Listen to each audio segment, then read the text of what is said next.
back! So, dito tayo ngayon sa Ultra Mega. Nag-grocery muna ako kasi uuwi ako ng Batangas at dadalaw din po tayo ngayon sa farm. Ayan. So, after natin mag-grocery, dediretso tayo ngayon sa farm. Back from Japan.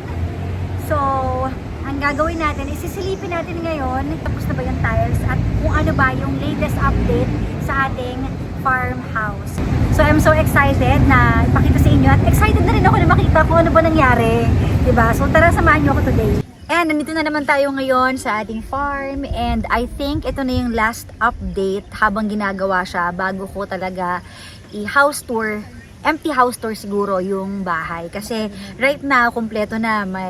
Meron ng bintana, meron ng kisame, at ngayon, sinunod ko yung mga payo nyo sa akin na tiles na lang ang gawin ko kasi pang matagalan siya. So kahit medyo pricey, sige na nga kasi forever naman na siya. So hindi na ako problema. Kaya ngayon, sisilipin natin yung tiles na nilagay ko and update din sa ating kisame. And right now, may gumagawa pa sa loob kasi yung skim coat, tinatapos na rin natin para mapinturahan na and pwede na siyang lipatan. So tara, samahan nyo ko.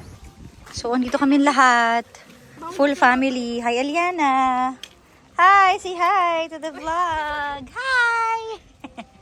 So, ayan. Kung mapapansin nyo, medyo dark na siya kasi pina-waterproofing ko na din siya. Para alam nyo na, bare months na tag-ulan. So, ito na yung bagong setup na pagpasok mo sa gate, ayan, ito na siya. Diretso na siya dito. Ito yung bagong pinto na pinabukas ko. Tapos meron din doon. So, pasukin natin kung ano yung update. Medyo madumi lang guys. Pero ito na siya. Ito na yung tiles. So, madumi lang nga. Kaya hindi nyo ma-appreciate. Pero okay na siya. Diba? Yan. At nagsastart na siya ng skim coat. Ayan. Ito na yung kisame guys. Teka lang, papakita ko. So, ayan yung ating bagong kisame. Maayos na siya. Ito yung design na pinagawa ko.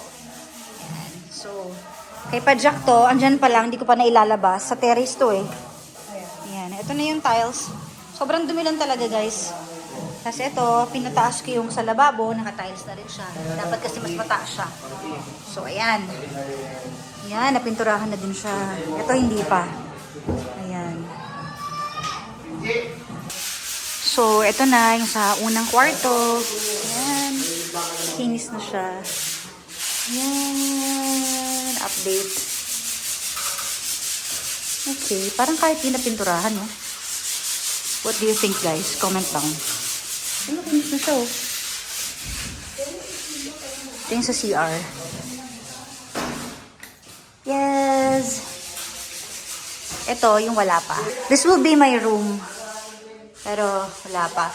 Tapos yung bubong, iniisip ko kung i-varnish ko na lang siya. Or, papinturahan ko pa rin ba ng white? Or okay na yan? Kasi parang mukhang farm naman eh. Diba? O, ito meron na rin siya. Ang dumi.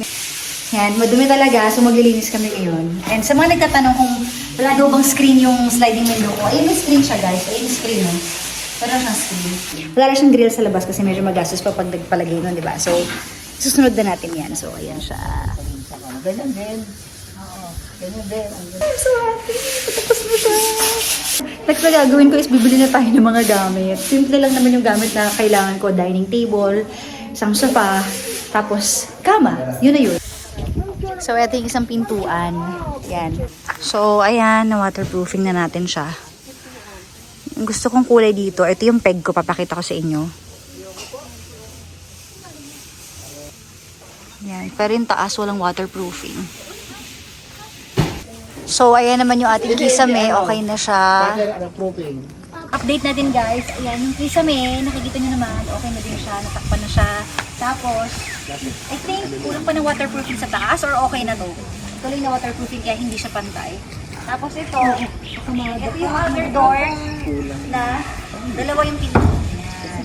Para is na maglalagay tayo dito sa labas ng dirty kitchen. Possible pa rin siya dito sa may gilid. So, dalawang entrance. Ayan. Guys, ang dami na nilabo. Ayan. Ayan. Para makita nyo na maayos yung ano, isura na tayo.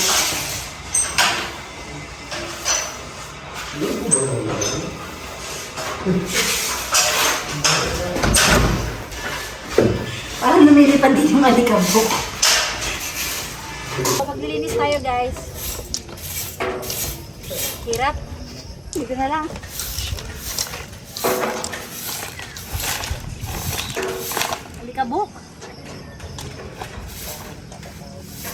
kailangan malinis ang paligid. Actually, itong harap na to, papalagyan ko siya ng maliit na hagdan. Papakita ko sa inyo dito yung peg. Insert photo.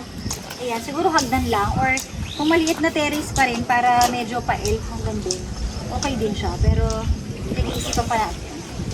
So, maglinis muna tayo. Ayan siya guys. Ayan yung kanyang kisame. Ayan. Ito iniisip ko may may hagdan. Maliit. Ayan. Tour of the house. Ito kailangan tanggalin. Nawala na yung isa, so isa na lang natira kasi nakaharang talaga sa pintuan eh. Ikutin natin guys para makita niyo yung kabuuan. Hindi pa siya tapos ha. So ayan. Ayan, nakabukas na yung bintana natin. Ayan.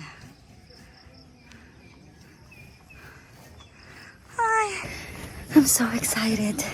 Pero nakakapagod, pero sulit yung pagod mo, alam mo yun. O nagsisimula na yung kapatid kong tanggalin. Awa, ang sipag ah. Tinatanggal na talaga niya. Wow, pwede na pala, malambot na pala siya eh. Kaya sinunog muna yun eh para matanggal. So, this will be my house. Mayroon na tayong bakasyunan. At kapag naghahanap tayo ng peaceful place na hihinga ka to breathe and to think and magtago-tago na rin. Pwede na to. Ayan o, di ba? Ay, nako.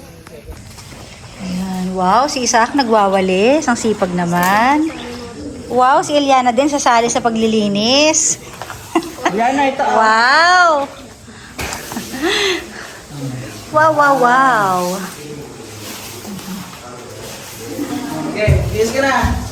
Wow, ang galing ni Eliana. Wow, ang sipag naman. Ang galing-galing ng batang yan. Ito na nga, oh. Eh, ikaw. Anong ginagawa mo? Maglinis ka doon sa lababo. Wow, ang bait.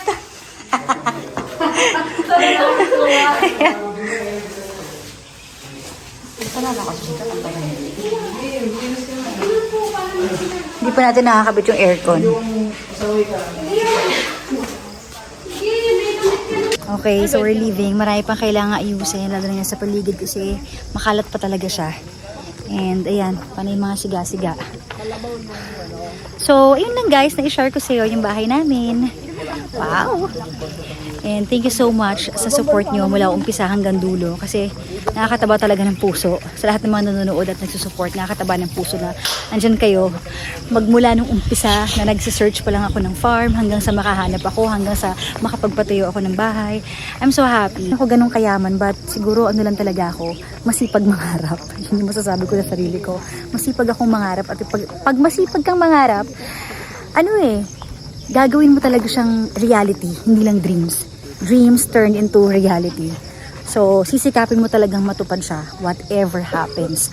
And siguro, nakasalalay din yun na yung kung gaano mo kagusto yung isang bagay na mangyari. Pangyayarihin mo talaga yun.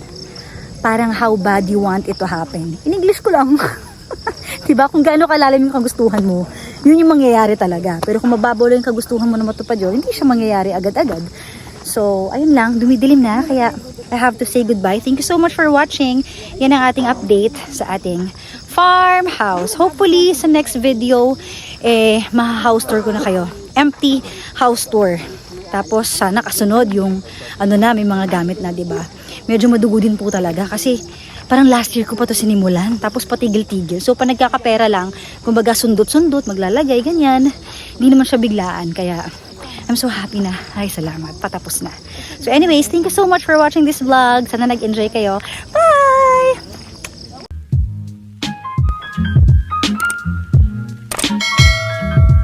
So, ginabi na tayo guys. Ito si Kuya Chanong. Mag-hi ka. May channel din siya.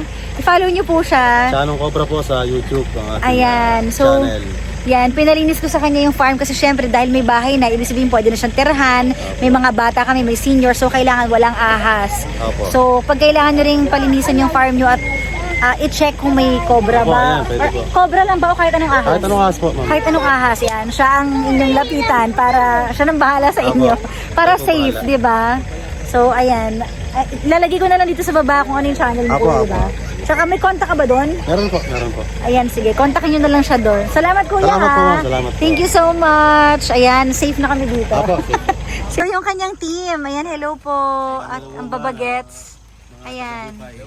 So, sila yung pupunta sa inyo kapag nagpalinis kayo ng farm. Sabi ni kuya, gusto raw ng mga cobra at sawa yung mga manok. Lalo ng itlog na manok. So, huwag kayong magmamanukan kasi lapitin yun. Dati nagmanok kami dito eh. So, hindi na ako magmamanok dito. Nakakatakot.